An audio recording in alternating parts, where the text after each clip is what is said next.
You're listening to the Assembly on Behavioral Science and Health Services Research podcast, brought to you by the American Thoracic Society. All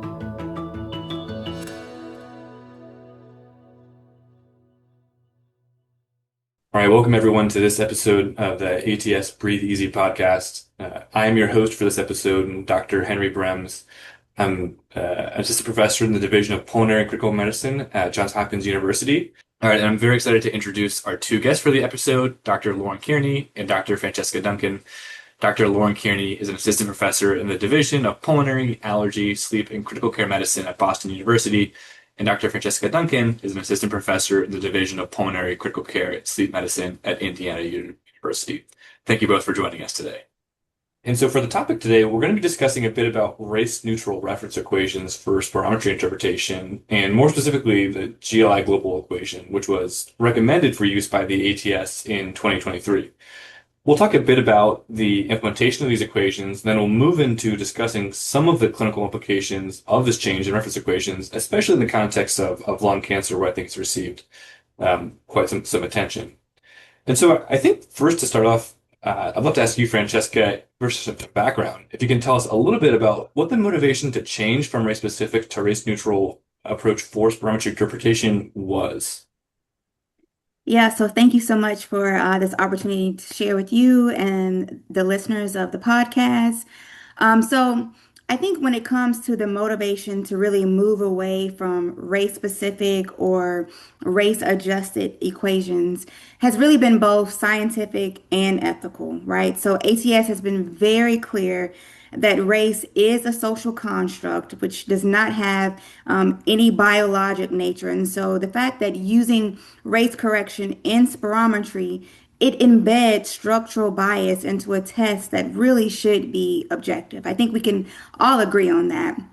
And so race correction in spirometry really came from this flawed assumption that really has no genetic basis, right?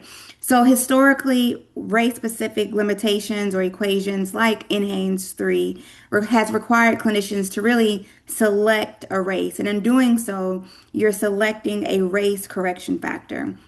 And this typically lowers the percent predicted values for individuals, particularly those that are labeled as Black. So, we should all really be able to agree that the use of race-specific equations really embeds structural racism into clinical algorithms. And that's really something that we kind of want to steer away from. The use of race in spirometry really traces back to the 19th century, really, where there were these racist assumptions, right, that white race was superior to other racial groups. And so this included studies in enslaved people that really claimed an inherent biologic differences between Black and white races that was really not based on race without really considering the stress of those enslaved people, right? Like the environments that they were living in, the fact of being enslaved and the work that they were enduring, infections that were plaguing that particular community. And so all of those factors are actually really what led to those differences in lung function. But I really think that ATS has basically reviewed the evidence, seen this evidence, and as a result has made the recommendation that we really should try to shift towards race neutral equations for spirometry. Thank you. I think that's really well said, and I think that motivation is really powerful and is a really strong reason to move to these. I think in thinking about this move, a lot's been talked about. What are kind of some of the actual kind of clinical benefits or upsides or downsides of this. So, Lauren, I'd love to ask you, what do you think are some of the proposed benefits of the transition to race neutral equations? Yeah, thank you so much for having me today. It's an honor to be on with Francesca and you, Henry. So I think Francesca has started to talk about a lot of the benefits, and I see one of the biggest ones is just that we're no longer having to ask and assign a patient a racial category to interpret their lung function. Because, as Francesca mentioned, race is a social category and not a biological construct.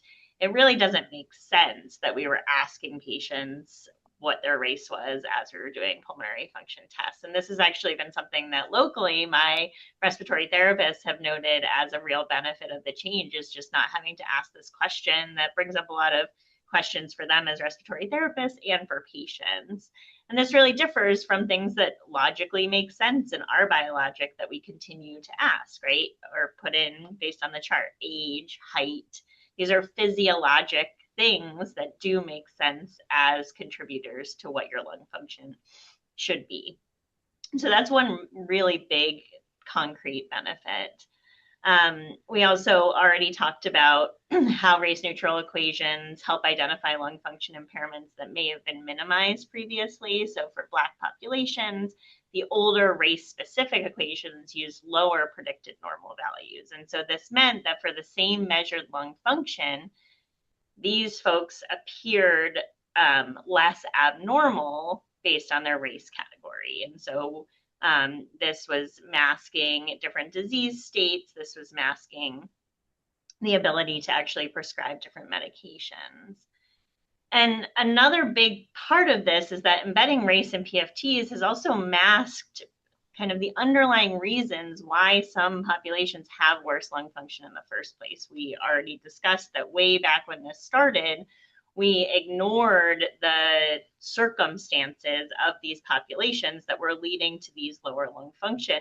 And that has been perpetuated by continuing to keep race in these reference equations. So these circumstances of our lives, including the social, environmental, and structural factors like air pollution, housing conditions, occupational exposures, childhood nutrition, unequal access to care, and the broader effects that we know are still ongoing with structural racism, have been kind of masked by saying, well, this group just has normally lower lung function. And so this really helps us to unmask that something else is going on that is logical, that makes sense, but we need to do something about, not just normalize it in our lung function.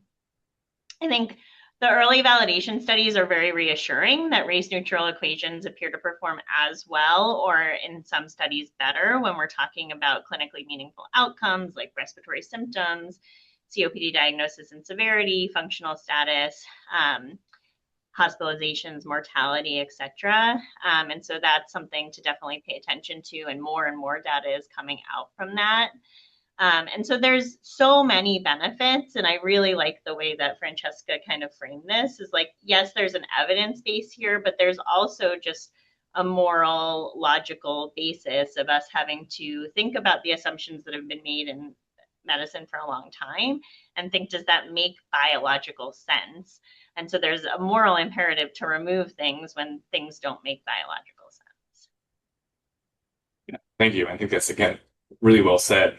I think one of this gets at, or sort of the theme of the episode here that I'm hoping to move into, is I agree. It feels like there's a lot of benefits, both, kind of around clinically, but also sort of there's this moral imperative or really in promoting health equity. And one of the ways I think to actually deliver this, of course, not just this recommendation that the ATS has made, but actually getting this into practice. So, now that it's been a few years since the ATS recommendation, where do you think we are as a field with actually trying to implement these race neutral equations?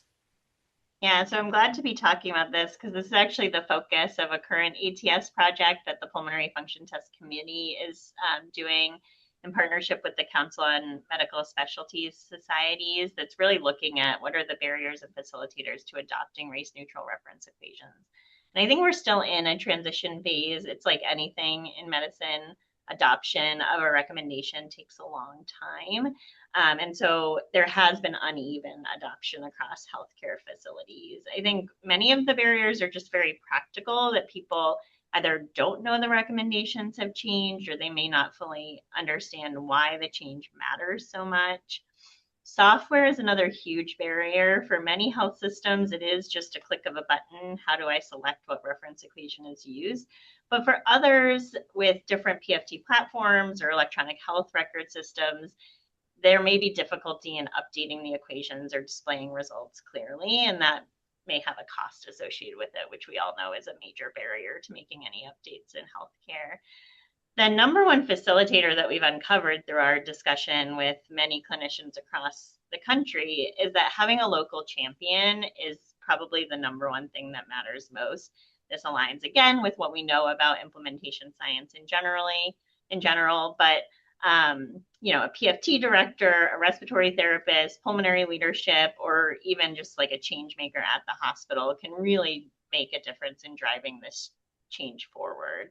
And so because of all of these things, I think education, like what we're doing on this podcast, probably remains the most essential thing. Education is a really hard thing to tackle in medicine, as we all know, but just continuing to make this change really accessible, to understand it in a way that is very accessible. And I think one of the things that I'm excited about to be uncovering on this podcast is talking about what are some of the concerns and how should we think about those concerns, and should those concerns make us not update our reference equations. Thank you. And Dr. Duncan, anything to add? No, I mean, Lauren, I agree. I think that is well said. And I do agree with you that I think having local champions who can kind of stand in the gaps there and kind of advocate for this change is really, really important. And I'll just say that I really do think that the field is moving forward, right? Like, I think that we're moving forward.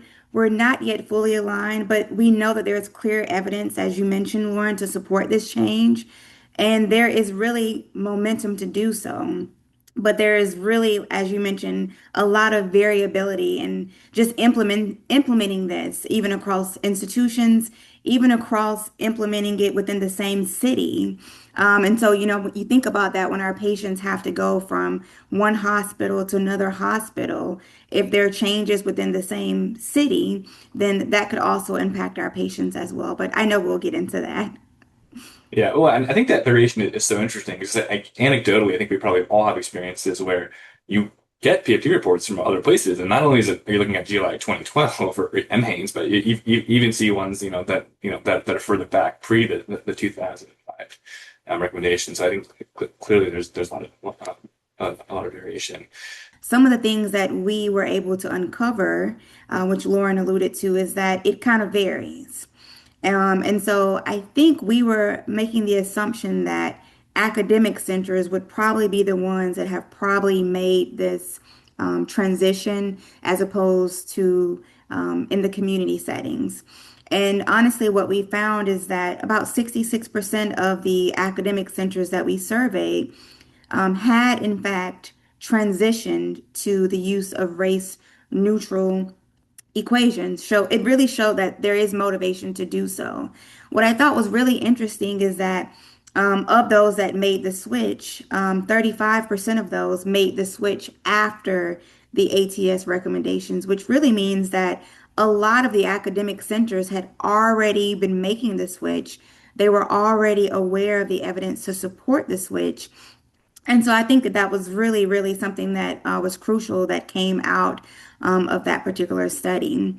And we also found that even within the same academic center, there were some places that were using race-specific equations on certain populations, and then using the race neutral equations on others, and then some mix in between there. And so I think it really showed a lot of that variability. And Lauren kind of mentioned some of the, I guess, challenges, but then really solutions to implementing this, which would be trying to make sure that we are educating providers about it. And I think the education need not just be the evidence to support the change, but once the change is made, how that can impact our patients downstream so that we, one, know how to communicate that with our patients. And then we can kind of make best clinical decisions when it comes to offering certain treatments for patients, such as lung cancer treatment as well.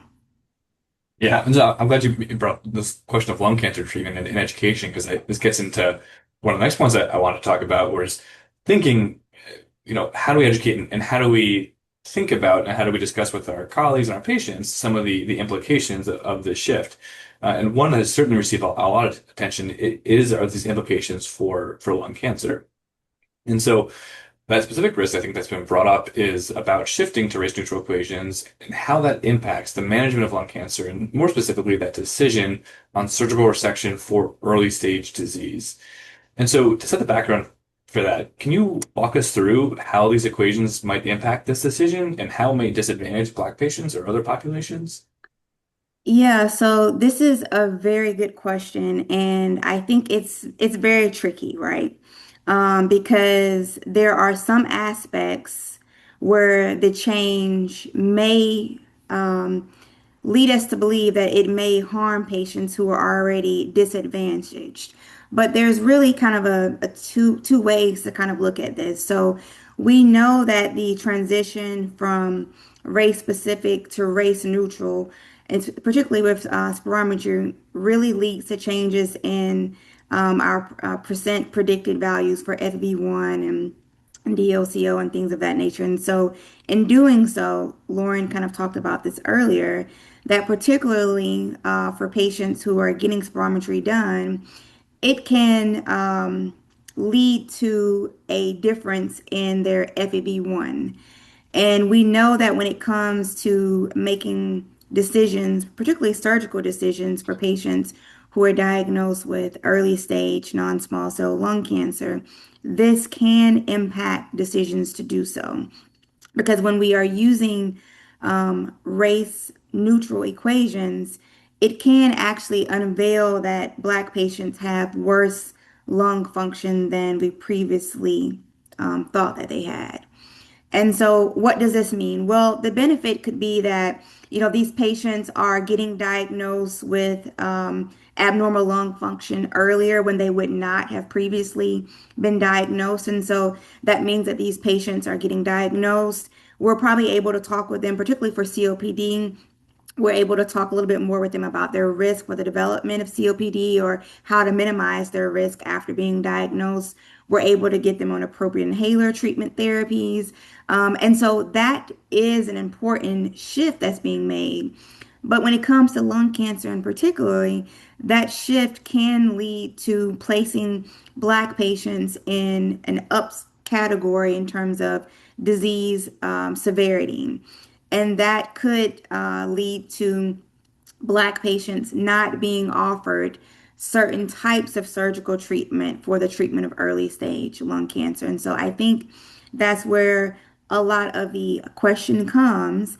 But I think there's two ways to look at this. You can think of it, well, we know that the evidence already shows that Black patients are more likely to be diagnosed with advanced stage at the time of diagnoses, right? They are more likely to have worse lung cancer outcomes and less likely to receive stage appropriate treatment.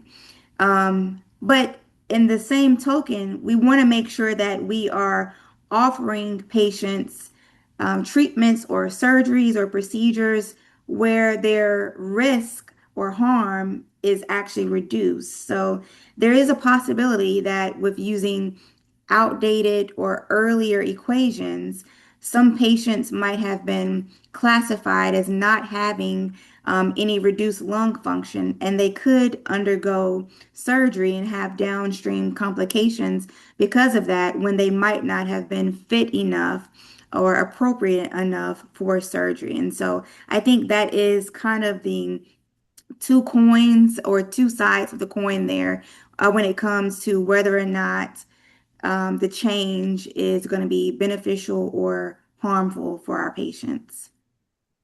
I think that's such a great point, and one that I want to touch on. I think a lot we talk about is all these patients may not be eligible for this, but the same question is the reason for these isn't, it might actually be because they're trying to prevent risk. Is there's a reason these are there. So I guess Lauren, I'm wondering, what thoughts do you have on that? And when you're thinking about this issue, how do you weigh these two potential sides, the harms versus benefits of restricting surgeries against each other?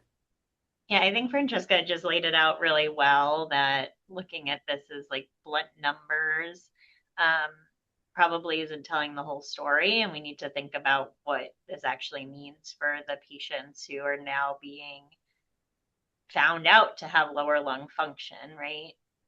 Um, Fundamentally, we're talking about patients who are just on the margins, right? So when we're looking at patients with early stage lung cancer, many fall into the category of clearly being fit enough, well enough, having an FEV1 and a DLCO far above any cutoff values where we know that they're safe to undergo surgery. There's another bucket of patients who clearly have very, very abnormal lung function, and doing surgery on them would only cause more harm than benefit. And then there's a very small, narrow group of patients in the middle, and those are the patients that we're really talking about, and we're talking about shifting them just a small bit. And so it's really narrowing in on these patients and thinking about how decision making is made.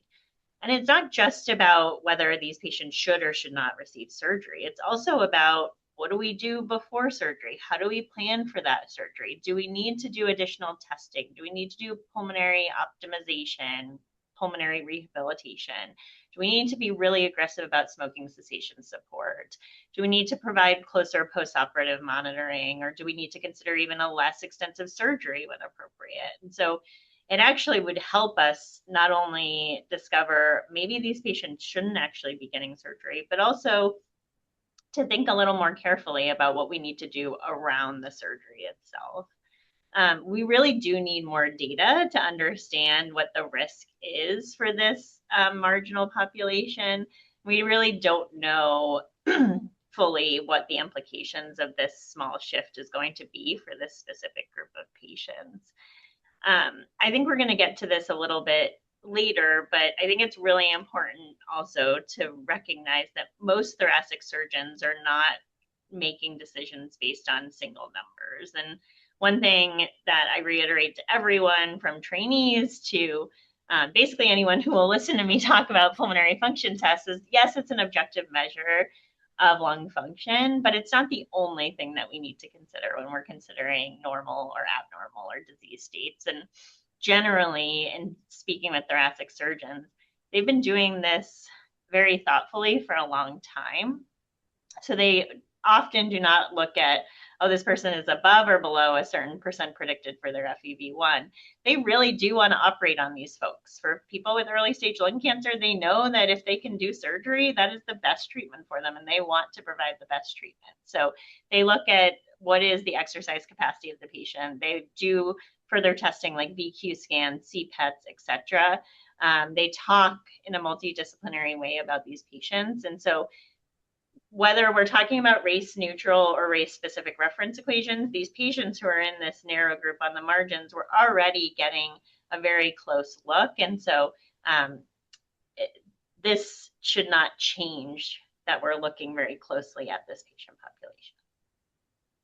Yeah, and that's such a good point. I want to come back to that in a second. One of the point I want to ask about a little bit more about that. I think Francesca talked a bit about was, that this is not occurring sort of in isolation. This is not the only thing influencing disparities. So, taking a step back, how do you think this fits in against that backdrop of other racial disparities in lung cancer screening and management?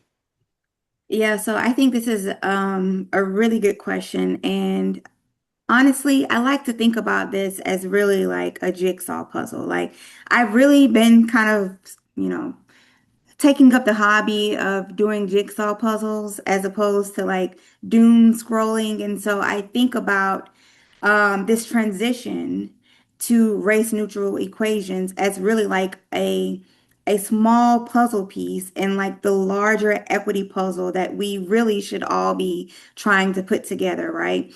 And so I think, we already know that there are racial disparities as it relates to lung cancer across the continuum, right? From screening all the way up until palliative care treatment and beyond. And so I think we know that that is going on. And so I think simultaneously, while we are making the transition to race neutral equations, we have to be thinking about the downstream and the upstream effects so that we can be trying to tackle those issues and make lung care equitable, right? So we need to be thinking about, you know, why are these disparities happening in terms of, Black and brown individuals being more likely to be diagnosed, and how can we educate and increase lung cancer screening so that patients are being diagnosed at an early stage? And how can we make sure that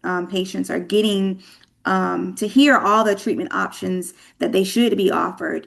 And so all of that should be happening simultaneously while we are transitioning to race neutral equations. And then I think ATS and it's also calling for us to be thinking about that upstream effect. And as we're making changes in our race neutral equations, should we also be making changes in terms of the thresholds or the cutoffs of these values that we're using to help us make decisions when it comes to offering surgery, or helping us make decisions when it comes to whether or not a patient who has interstitial lung disease, for example, is a candidate for lung transplantation, or whether or not someone with severe COPD is now going to be appropriate for disability. So I think while we're changing, or while we have made the recommendation to make the change in the equation, I think this is a small puzzle piece in the larger puzzle piece. And we kind of need to be thinking about how we use this information now when it comes to those thresholds that help us make decisions about care for our patients. Thank you. I think that again, that's really well put, and I think this kind of gets to that next question. And I think Lauren, you alluded to this a bit, but thinking around this, the difficulties around thresholds and around decision making, it clearly, regardless of how of what you're doing, we still have to kind of face this issue. And we're going to have some patients who are around these thresholds, who are around these border zones. So, what are some potential approaches to addressing this issue? And has your system or other systems of implemented any sort of systematic approach to address this? Yeah. I wanted to first just note that Francesca and I have a love of jigsaw puzzles in common. I just finished a 1,000-piece Star Wars puzzle, which is probably the hardest puzzle I've ever done because most of it was just like black with stars on it. So good to hear that someone else is into puzzles. I also use it to avoid doom scrolling. But yeah, I mean, I think Francesca makes a really good point. I often think about this discussion we're having about the race neutral or race specific reference equation is kind of like a gateway into having a much broader discussion about how pulmonary function tests are being used, whether it's clinically, which is the discussion we're having now, or outside of medicine, which I actually think is much more problematic and much more difficult to change. But a key step gets back to what we were already talking about, and that is awareness. When you talk to a lot of thoracic surgeons, they're pretty shocked to hear that race is a factor in pulmonary function tests, or ever has been a factor. And many to this day don't know what reference equations are being used at their system. And so I think a key step is trying to make sure that the thoracic surgeons at your site are aware of what reference equations are being used, and ideally engaged early in the discussion about adoption. So at our institution, we brought together a task force to discuss kind of the decision to change to the GLI Global, as well as how to implement that. And we were very grateful to have a thoracic surgery partner on that. But it doesn't have to be that formalized, right? It can just include making sure that emails go out to key clinical groups. We also did presentations at our tumor board to make sure that all folks who were involved in taking care of patients with lung cancer were aware of the change. And then many institutions have put very clear language on the PFT report stating when this change was made, and giving some insight into how that could impact the interpretation of the pulmonary function test. So that's one critical thing, is that just thinking of thoracic surgery as a really key partner in this is really essential. And then for patients whose lung function falls near these decision thresholds, like I said, it's really important to just not see a threshold and make a decision based on that alone. And so it's really important to think about advanced testing, think about the patient in front of you, not just the number. And multidisciplinary discussion becomes a key part of this as well. So many institutions, especially academic institutions, have tumor boards where this could be brought to. We have this patient who's on the cusp of these thresholds that we typically use. What is everyone's thoughts? But even if you don't have a tumor board, it can be just discussing it with their local pulmonologist, right? Just making sure that we get input as to whether or not we actually think this patient will do well with a surgery. And so that's really the key question that needs to be asked, and less so, is this person above or below a certain value? And I think that's, like I said, much easier to do actually for us for clinical decisions that are within our control. It's the eligibility for disability or for employment or other things that are really set by folks who are not clinicians, that's outside of our control. And the ATS has started to take a role in trying to influence how those decisions are made and make sure that, those decisions are being made in a way that makes clinical sense and isn't just based on thresholds. Yeah, thank you. I think that's just such an important point. I think this whole conversation that I think is some of this only comes down to just the fact of trying to use thresholds, and that you're inherently going to have some issues. Some patients are on the board at any time you switch any equation. So glad to hear kind of the ATS is also taking a role in those standards that are a bit more outside of our control. So I think that kind of the other question that I wanted to ask here was just getting back to this broader idea of how it fits in lung cancer is, beyond the issues of just PFTs and reference equations, what else should clinicians be aware of when thinking about, disparities in lung cancer and how it relates to this? Yeah, so this is a good question. Something I'm very passionate about, as lung cancer and disparities and achieving equity is really what my research program is really all about. So I think, beyond reference equations and pulmonary function testing, I think some of the things that I mentioned before are really some of the things that we should be thinking about as it relates to lung cancer. And I mean, honestly, a lot of the work that I've done has really been, you know, sad to say, but like identifying some of these same disparities that have been existing for decades, and really being bothered by, seeing that and continuing to read, Black individuals are more likely to be diagnosed with advanced stage and more likely to die. And I just really wanted to figure out, what are some of the ways that we can intercept this from happening and kind of shift things towards one, maybe preventing lung cancer that might be associated with, exposure such as radon, exposure such as tobacco use.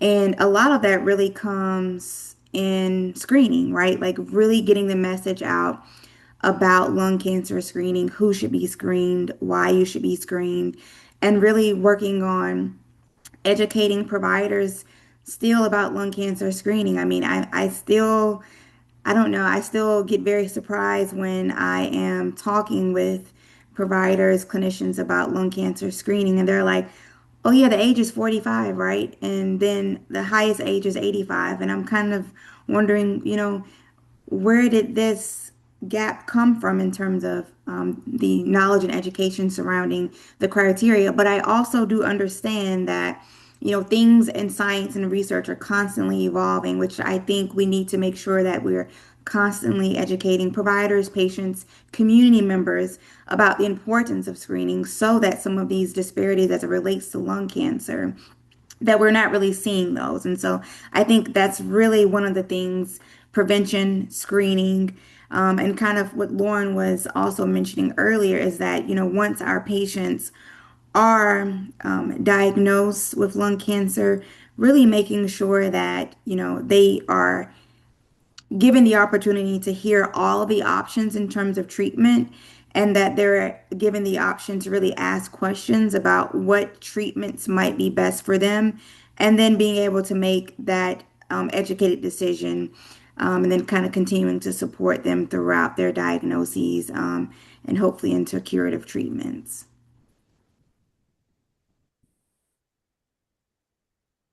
Thank you. I think that's really again really well put. I think really kind of frames this issue. I know we're talking a lot about PFTs today, but I think really frames it. As we talked about how this is kind of one piece in a really broader puzzle where there's a lot of room for clinicians to kind of be aware of and to hopefully make a difference for our patients. So it's just before we conclude, I just wanted to ask you if there's, if there are any other kind of important things that you think clinicians ought to be aware of about this shift from race specific to race neutral equations, whether in lung cancer or otherwise.